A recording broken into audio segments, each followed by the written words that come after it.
Back with breaking updates coming in. Gunshots were fired in Ambala city court premises. A young man named Aman, who had come for a court appearance, was shot at by someone.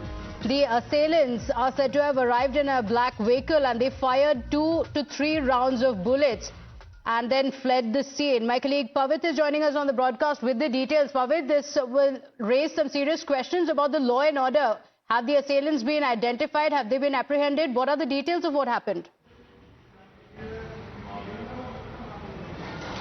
So today, while Aman, a resident who was appearing in a court in Ambala, around 2 to 3 gunfires were shot at him. The assailants came in a black vehicle and they fired 2 to 3 rounds of shots at this particular person, Aman. All the details were shared by this security guard who was present, where there is this parking lot where from this the entrance to the court premises used to occur. But today, while he was coming for an appearance in court, 2 to 3 gunshots were fired, and after which the police forces were called. Even the crime branch was summoned to reach the spot for the investigation. So right now, all the CCTV footages are being looked upon. All the evidences are being collected. The bullets have been collected from the crime scene, and investigation teams are right now also present there.